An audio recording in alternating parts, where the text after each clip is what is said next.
Did it have a thing where you could notify your people as well Nope. when you came on? Or Nope. okay, all right. So you can share with them later. Yeah. Yeah. So Still saying good. connecting for me. It's still So saying connecting, but I think we're on. I mean, given how long it's taken in the past. So anyway, let's just there we go. Jump in. yay. Hi everyone. This is my first Substack live with someone else, and it's your Hi. first ever, right, Ed? Yes, it is. Yes, All it is. right. Very cool. Yay. Very cool. Yay. Well, it's nice to see people logging in. Feel free to say hello. There's a place you can type a message, and I hope that you all will do that. Um, and we will try to keep track of that as we keep track of our notes, as we keep track of each other.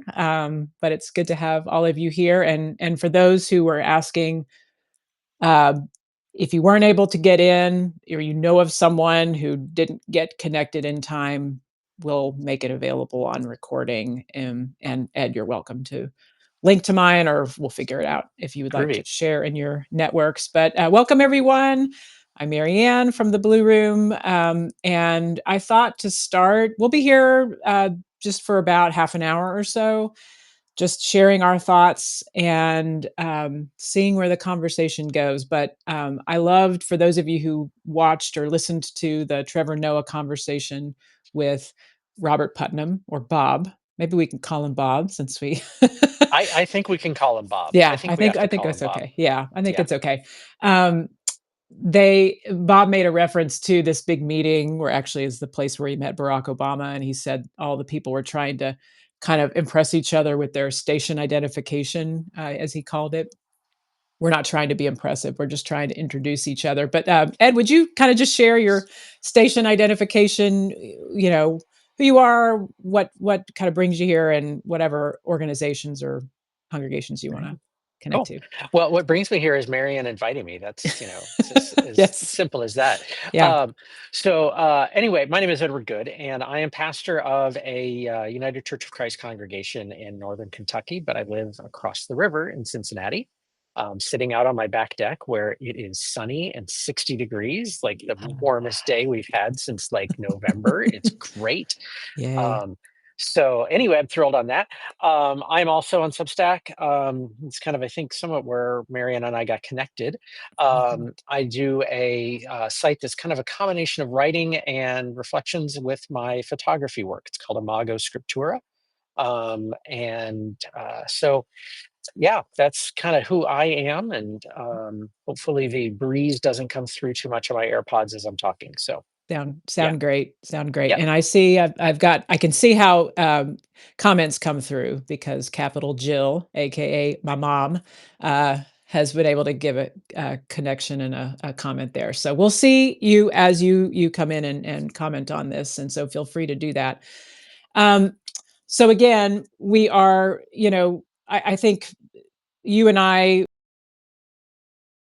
and you go by Edward and Ed. I've heard both. So I go by What's your Edward. preference? Okay. So Ed is the general. Just Edward is like the like I'm signing my name type of thing. So Oh, yeah, Edward is? Okay. no, yeah, Edward's the sign the name. Ed is just the let's Is just the have a we're hanging conversation. out. That's what I thought. Okay. Yeah, yeah.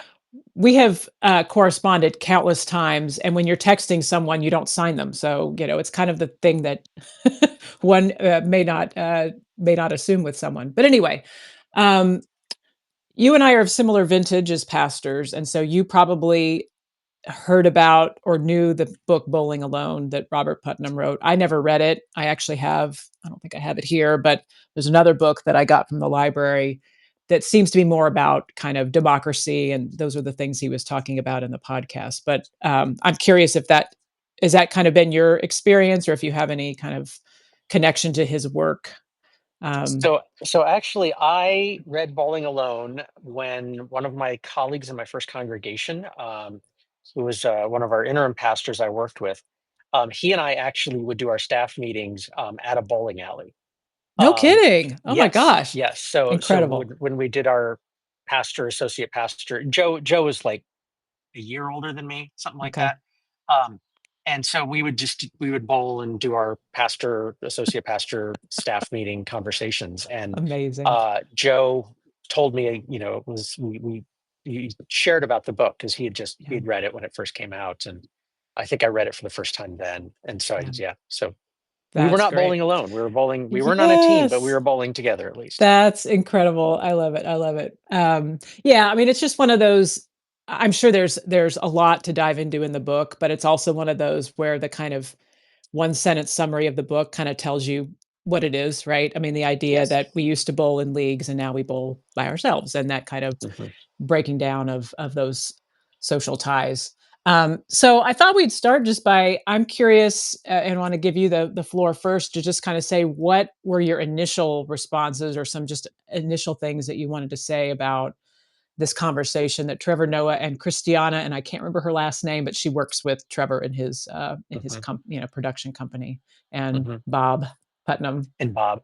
Yeah, Um, I think the probably the biggest thing that spoke to me was the fact that we're still not, like, we haven't heard anything. We're going continuing down that same road. yeah, yeah. Um, and I'm reading another book alongside this that I'm just about finished with, called Stolen Focus. Mm, That is about the ways in which, we're simply losing our ability to focus. And mhm. there's a lot that Johan Holt, I Johan think is his last name. Hari, Ari, yes. love his work. Yeah. Yes, shares that was kind of very similar, of just the Mm, ways in which all these other pieces that we keep bringing into our lives are making it so hard for us to be consciously engaged with one another. mhm. Um, and so and there's also, I'm trying to remember where it was, but his whole thing about the bridging and bonding Yeah, um, yeah. has was there was somewhere else very recently. I remember a conversation about that. I could not replicate where it was. Thinking about it since we read this, but or heard the podcast. But yeah, that was where the things of just that um, we're not doing it, and frankly, the ways in which we're trying to engage with one another around politics, around social issues, around so forth, really is reflecting the ways in which we're so disconnected. And Mhm, mhm. yeah. Yeah, yeah. Yeah, it really I felt kind of simultaneously really excited by the conversation because it helped put some things together, and also, like what I'm hearing in you a little bit is just this sense of, "Man, this just really there's just so much that's not working right Mhm, now." And for those who haven't listened to the Trevor Noah, Bob Putnam conversation, the bridging and bonding, that social groups need to have both. You need to have both going on to have a flourishing society. Those bonding social ties or bonding social capital. That's I think he says when you're sick, these are the people that are going to bring you the chicken soup, right? And then the bridging is here's how we learn from people who are different from us. Here's how we don't kind of just stay in our insulated silos. And one of the things that was occurring to me is just that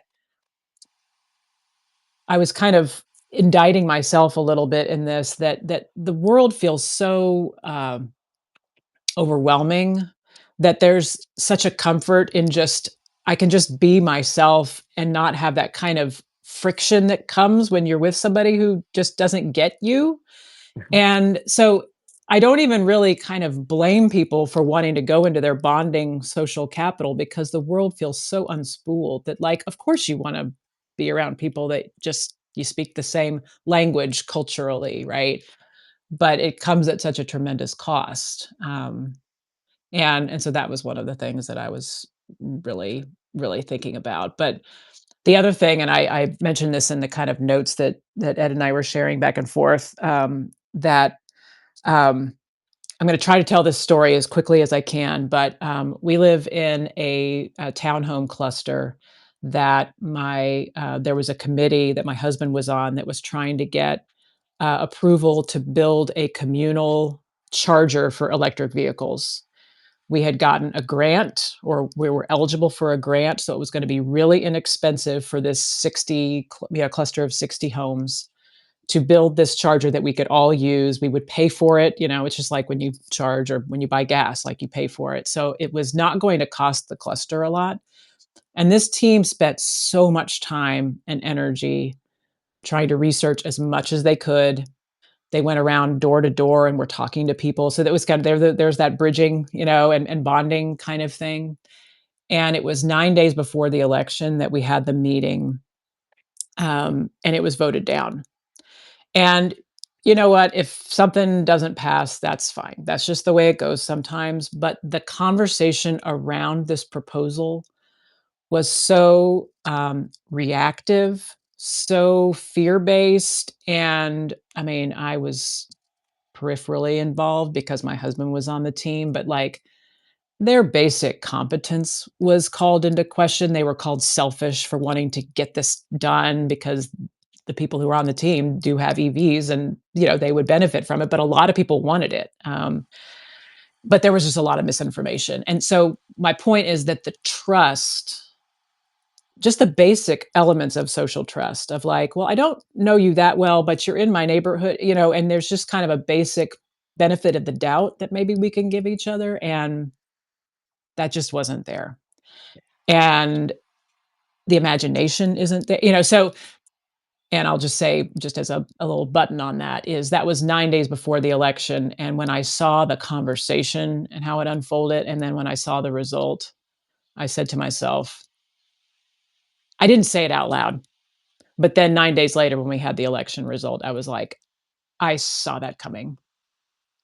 Mm. So the tie into the democracy piece was the new piece that in the podcast that was really, Yeah. Well, so you mentioned something in that about trust, and yeah. it just got me thinking about where do we place like a rootedness of trust Mm, of um is it in, so like in that case with the EVs, yeah. is it in information outside of those who are closest to you, Mm, i.e. news, social media, versus these are people I'm living with, mhm, sharing a neighborhood with, and trusting that they have done that and for they have done their work. mhm, mhm. Um, and a lack of trust in them Yeah, as neighbors who who literally breathe the same air in the neighborhood yeah. versus some monolithic corporation running Facebook or Mhm, you know mhm. X news channel or what have you. Yes, yeah. Um, Yeah, this is probably not a new idea to you, but I have a colleague who says this a lot and reminds me that, like, I mean, Ed and I are both pastors. I see some of the names on here. I know some of you are as well. Like, we get our people for 1 hour a week, and they're watching whatever they're watching and tuned into whatever they're tuned into hours a day sometimes. And that's just not a it's just not a fair fight, right? mhm. And not that we are, the arm of some partisan kind of perspective, but it just makes it very tricky because when you have that onslaught of news and information, I think, uh, and Trevor brings this up with the kind of McDonald's example. He's like, no problem having a McDonald's burger every so often, but that burger has been formulated for you to want to have more and more and more and to eat only that kind of food, right? It's engineered for that. And the attention economy, which I think that Johan Hari book is about, and Chris Hayes has been writing about this too, where we're putting our attention, right? How does a church where you have come together and you sing hymns and thanks, mom. Our 1 hour is better than 24/7 news. Um, how do we, how do we measure? I mean, how do we even make an impact? And what impact are we trying to make? Maybe that's another Mhm, question mhm. as churches. Well, I one of the things I'd written in our notes was when we were talking about the bridging and bonding. I'm just I'm looking over the side here because my notes are over here. Sure. Um, uh, that one of the ways the early church, thinking about the church, was they bridged people of different backgrounds, but it really there is a deep sense of them desiring to spend time with one another, at least the way Mm, that Acts tells the story. mm, mhm, Sure, they all had their other lives. They were, fishing. They were carpentering, they were doing family stuff. I mean, all the things that would have been normal life. But the way at least Acts describes it is that there is this, they met together and they shared together and they ate together and they shared things together and so forth. That feels like I love Venn diagrams. And it feels like there was a lot more overlapping. And I think Mhm. about, in the podcast of, I kept, as he was talking about, the people who were in the bowling leagues together, Yeah. that in those bowling teams, you not only had the people who were on your team, but you had that circle who the team you were competing against that week, that Mhm. you're sitting in that horseshoe behind the Yeah. ball return thing, whatever it's called. Mhm. Um, does it have a name? Ball return sounds good. Fair enough. Okay. There's got to be like a cool official name for it. But Yeah, yeah, anyway, yeah. but there were all kinds of circles that overlapped with that. Mhm. Mhm. Yeah. And that, when we are moving into our circles and when churches are losing some of that social capital, some of which we have lost by our own actions, um, Yeah. that we're losing, we're instead, circle here and circle here, and we're not overlapping to where Mhm. the Right. the things can the magic can happen, so to speak. Yeah. Um, Yeah. Right. yeah. Well, and the reason why I wanted to talk to a pastor about this is because I got very excited and interested in thinking about how the church could be a force for good in this, and not in the sense of let's bring people to the church and this is some kind of evangelistic project, but we're kind of in the community business. I mean, as you said, it was right there in the beginning. And as an example, there's a church here in our neighborhood. I just read a news article about it, about how they're bringing people together to have kind of conversations about politics across the divide. And they have kind of a whole process, and you come together for dinner, and there's kind of this, it's hard work, but there's this kind of good feeling that people get because they've kind of understood each other better. And I think that's great. But I liked what Bob said about, like, it doesn't always have to be that intense, right? What we've lost is just that kind of just being together. And that's the piece that has me. I mean, last night our church had a chili cook-off, and it just was just people, little kids, retired, everybody in between. And how can we be a partner? I know one of the questions that you asked was like, is it our job? Are we on the forefront of this as the church, or do we follow along? I'd love to hear you unpack that question a little bit. But like, I feel like we have some resources here to help reestablish what has been lost. So, Mhm, mhm. Yeah, one of the things that I'll say, like with the congregation I serve, I'm actually serving the smallest it's my third congregation I've served. It's actually the smallest one that mm, I've served. Um, but it's got the strongest, even with some significant theopolitical differences, as I would yeah. call them, within them. Um, it has got the strongest sense of community of any of the congregations I've been a part of. Mm, Um, I think some of it is size, um, but there is this genuine sense of we want to be together, mhm, and it's really unique. yeah. It isn't something necessarily that I've come in and fostered, and all of a sudden it's got it. It's part of that congregation's DNA, I think, for the most part. Um, but it can get very insular, sort of like us, Mhm, and so, I was thinking about the story that Trevor talked about with the Pokemon Go, of mhm, all these people like going out and doing these things, and I loved that idea of how does the church just sort of organically jump into that, because I know the temptation in a church is like, okay, we're going to set up our program of our Pokemon Go night, mhm, um, that we will always do this on Tuesday night at 6 o'clock and blah blah blah blah blah. And um, I'm just like, how do we get it to be more organic? mm, Um, and mhm, and and what is stirring with me as I'm saying that is, how do we get a desire for people to want to be in community with one another, right, as opposed right. to just okay, I've got my program, I've got this, and then I've got soccer practice this day, and then I've got this, and Mhm. I've got that. So, yeah, that was the part that Yeah. was just sort of like the rhetorical, like, how do we get it to where we move it out of program? Yes. And Right. Right. yeah. And I think what also really I had this thought as I was listening the first time. I've listened to it a couple times now, and I love who is this Donna talking about? I mean, just what you're saying. She's bringing in chaos theory and liberation theology, like how to make it organic. I mean, another way of kind of coming at what you were saying. But I was thinking, he said he'd written Bowling Alone after about 25 years of kind of watching this decline, and then it's 25 more years. I mean, it's been 50 years now. Like something has to change. We're really at an inflection point. I think a lot of people are feeling that right now. And at the same time, it kind of made me want to think further, like decades, like a decades long project. I don't know what the project is, but I think we have to think beyond.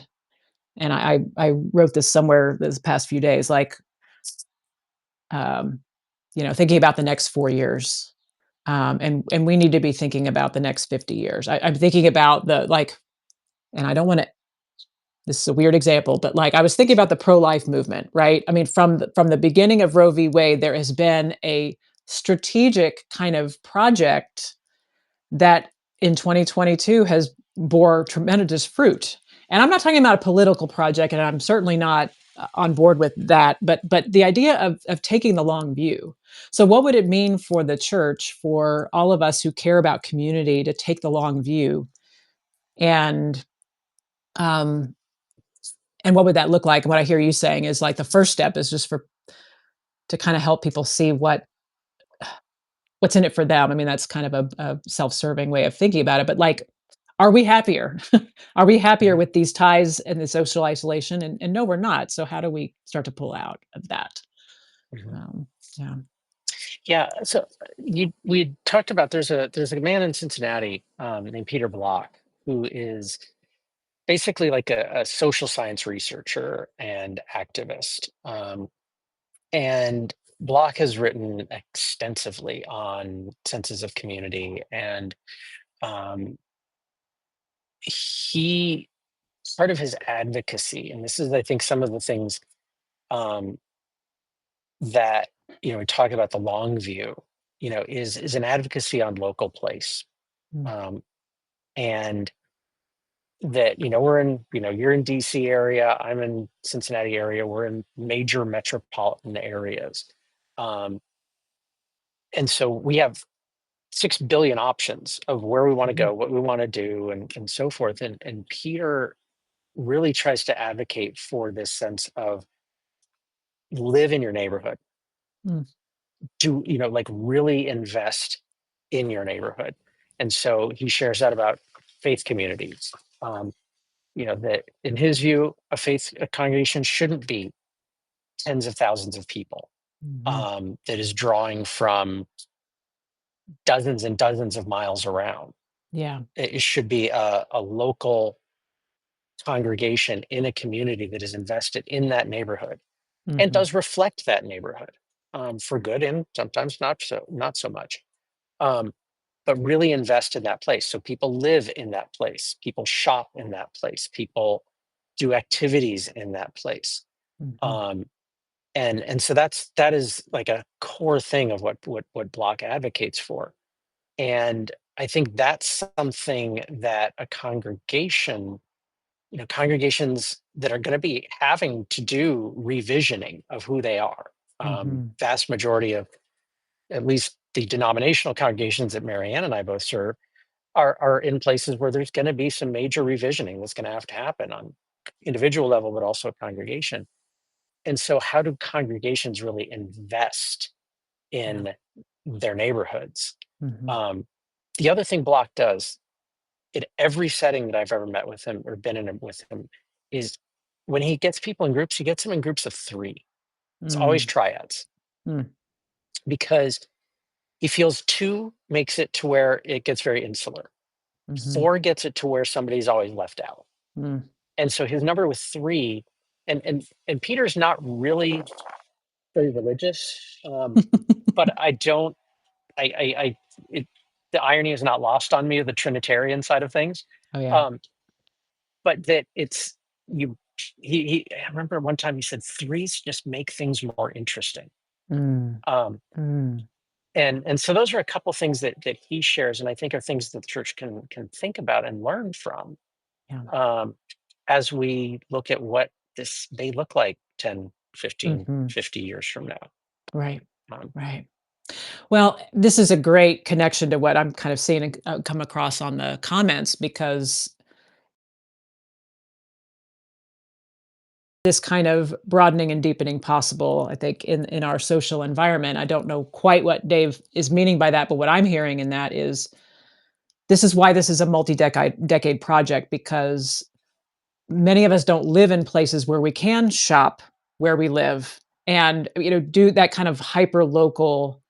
And so our neighborhoods need to look different. Our suburbs, right? Our reliance on cars. I mean, all these kinds of things, and that's the other thing I was really feeling. There was so much good stuff in the podcast, but also, um, you know, Trevor brought up the good point of like people are not as connected, and a lot of that is like you come home, you need to be with your kid because you don't have childcare, or you maybe need to work long hours. Now, Bob kind of troubled that, a little bit, saying, "Well, we're actually not working any more than we were back then." Although I think you were, I was skeptical, and I saw a note from you that you were kind of skeptical of that as well. yes, Yeah, yes, the idea that yeah, maybe we're not at the office anymore, but we are occupied by our work, yes, and I, yes, I have yes. seen that in other places too. Mhm, So some of this, and it's kind of like, I mean, my first book was about Sabbath, and it was a similar thing in that, like, Sabbath is an individual choice, but it's a choice that you are bumping up against cultural and economic forces all the time. And if you don't have a group of people helping keep you accountable and providing some infrastructure for it, it's really hard. mhm. So I mean, I see the little conversation about that. So um do you have any kind of insight or anything from his work talking about that side of things, of like what needs to change externally for those local connections to happen? Um, uh, he really Block puts it down to it. It has to be individual choice, and it Mhm. has to be kind of a group of people choosing to do that. Mm, That mhm, um, he shared in one of his books about like some of like intentional community types of things of mhm, people who you know deliberately, a group of people say we are going to all move to this place and mm, invest in this community. And I know, mhm, like Shane Claiborne, gone, mhm, you know, to a real extensive level of that. But also, Block talks about people just simply saying, you know what, we're all going to move to North Side here in Cincinnati. And mhm, that's something that has happened mm, um, mm, here in Cincinnati. And of course, now North Side is getting gentrified big time. And so people who did that are now getting priced out. It's just mhm, mhm. Yes, aggravating. yes. But that was one of those points. You know, um, Putnam, shared, his 3 points of go local, go local, go young, go local, and go moral. Mhm. And that was one of them was go local, like just Yeah. really deeply invest in Mhm, your local neighborhood.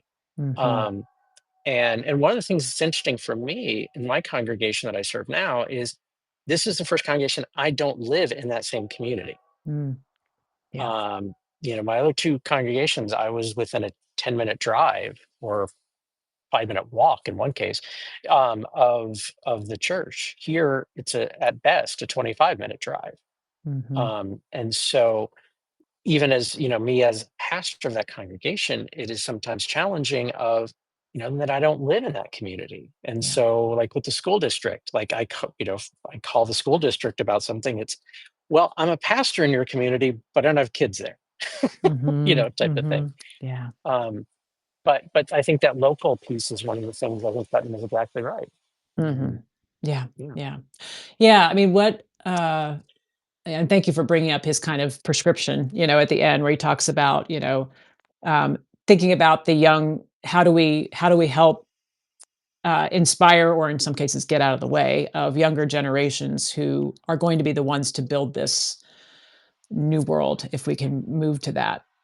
To me, it was a fundamentally hopeful orientation. And also to say, he said, I'm not going to see this in my lifetime. He's got grandkids. He hopes his grandkids will. Um, but this hyper local thing, I think, is what, and I'm feeling that in the air. And I'm curious, those on this call are kind of, and I've been talking around this of like, where is the kind of opposition right now to what is happening politically? And it feels very, very local, which I think some people feel like it's kind of like an abdication. And I am wondering if we've continually bumped up against this kind of polarized back and forth, you win 51% of the vote, and the next time it's the other, because we haven't done the investment in each other. And so it just becomes this adversarial, you win sometimes, I win sometimes. Mhm. And so maybe what we really have needed to do is I was at the coffee shop a couple months ago and I was writing, and this guy who, I don't know, 10 or 15 years older than me, he's like, "Oh, what are you working on?" And I kind of had this like, dude, I'm here with my laptop. Like, I'm here to work. But then I was like, all right, and we had this 20-minute conversation. He wanted to talk about religion. He was not particularly religious, so he was sort of, and I could not remember the last time I'd had that happen. Mhm. Mhm. And I don't know, is it pie in the sky to say that putting ourselves in the place where that's possible is part of what helps get us out of this terrible kind of morass that we're in?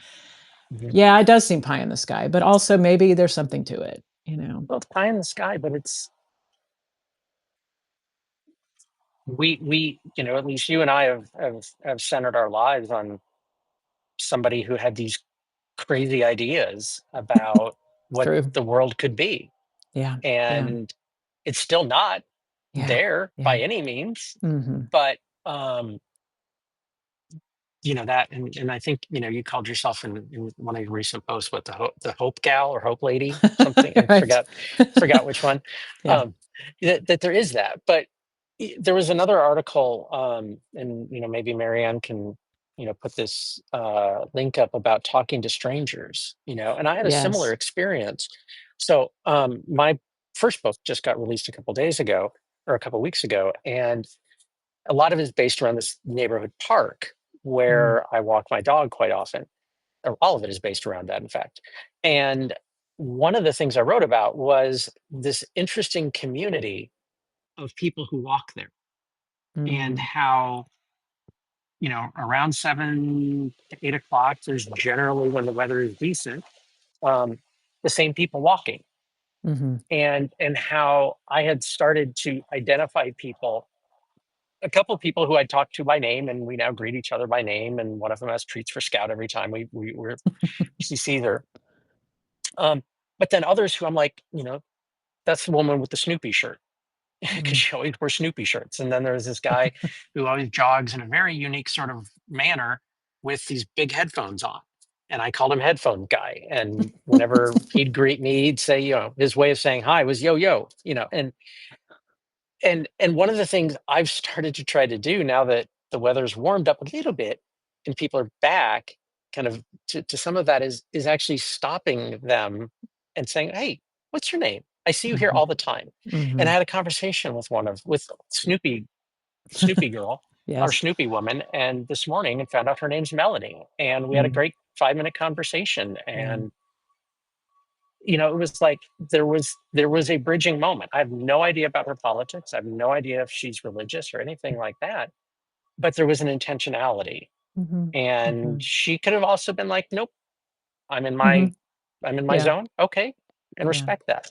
Um, but I think some of it is, there has to be this intentionality on us as individuals, as well as in the communities that we're a part of, Yeah. whether it's a religious community or whatever, of how do we do this? And there was a question that showed up about, like, how do you invest in your community besides living there for 70 years? Mm. And I think, you know, get on local committees and get Mhm. on, school boards and things like that, that, build you into other Mhm. fabrics of the community. Yeah, yeah. That's one way. There's Mhm. lots of others, Mhm. but Yeah. Oh, that's great. Well, and it connects to the third, like, talking about going young, going local, and the third is kind of, I think you said go moral, but it's like the idea of building into these connections, the idea that we are here for one another. And I do believe that that's another piece of the religious ethos that you and I and many others on this call, and as they said in the podcast, this is a universe. I mean, like, treat others the way you want to be treated. The golden rule. That's not unique to Christianity, right? Every uh, big, great moral philosophy is has that idea. But you can't get there if you only start with that. Then it becomes preachy. But if it's like, now Melanie, and maybe Melanie's gonna, I mean, who knows? Or maybe it's just a one time thing, and you say hello. But that those things matter, and I think mhm, that's what, as we see. Maybe people are frustrated by what's happening, and they're also frustrated by the kind of inaction or inertia, in the kind of response against some of the things happening on the national level. But I have just been more and more like, what can I do right here? mhm, And not discounting those things, because I think we have discounted them a lot in the past, mhm, and we haven't gotten anywhere useful. So maybe we mhm. should try something else. Well, you know? and but like we'll continue to use Melanie for example. In the section of my book where I wrote about her, I noted that it had been when I wrote that section, it had been several weeks for Uh, since I'd saw her there, yep.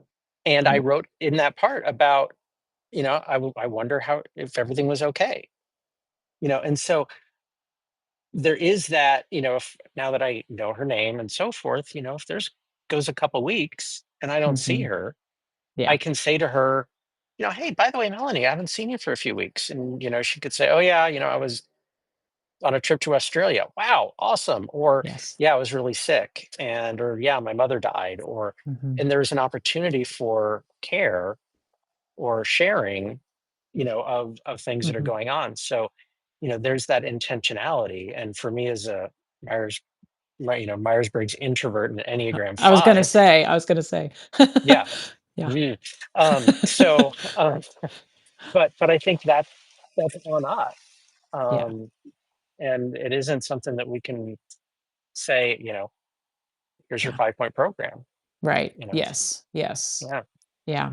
yeah, And kind of circling back to where I think, their conversation started on the podcast, just that social isolation is not healthy. I mean, I think that this startling, like, if you join one club, your chance of dying in that year goes down 50%. Now, anyone's chance of dying in any given year is not large, but like a 50% reduction simply by being connected to other people is tremendous. And mhm, so, I just, for those of you who are on, I put the name of Ed's book in the chat, so you all can mhm, check it thank out. you.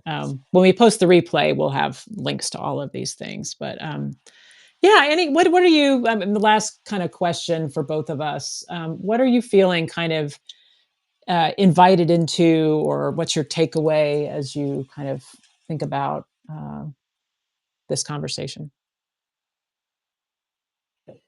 Mm. Well, I think of my immediate context, which Hmm. is my congregational setting.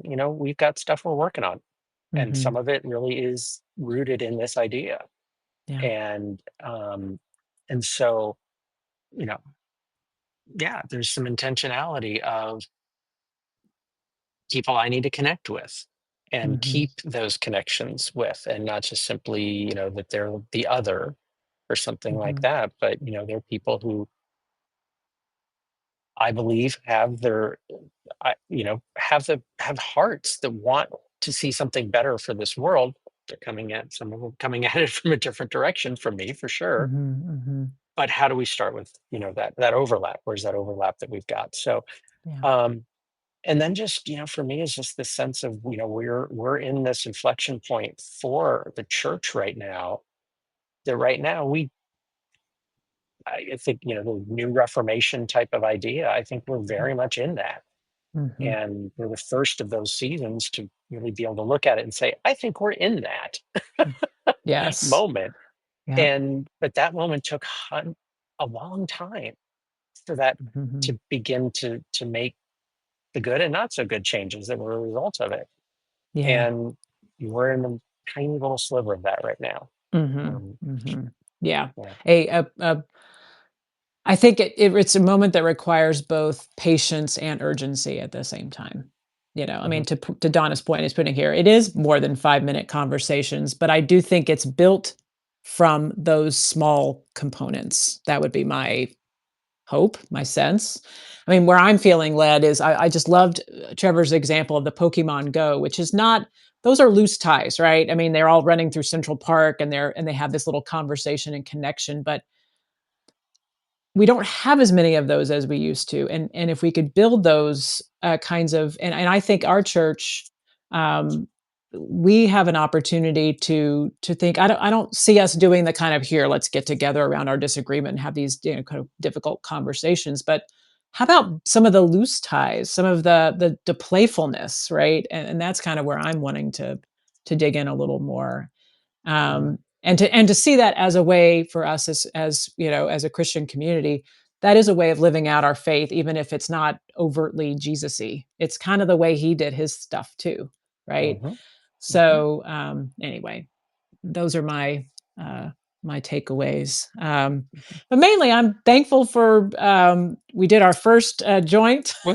Substack live, and I think it worked. But I'm watching my battery drain down. I charged before I got on. I was like, I have no idea how much it's going to take of my battery, but I'm really thankful to those of you who hopped on, and I hope that this has sparked some things. We will again post this, and I would love to get people's comments. What are your takeaways? And most of all, thank you to Ed, and check out his wonderful work on Imago Scriptura on Substack, and also Ordinary Benchmarks. Thank So you. Thank you. thank you. So, So, yeah. All right. any Thanks, parting all. words? Yeah. I don't, other than say hi to your neighbors and to your Yes. There we strangers go. around you. There you Yeah. go. There you go. All right. All right. Well, take care, everyone. Bye bye. Bye.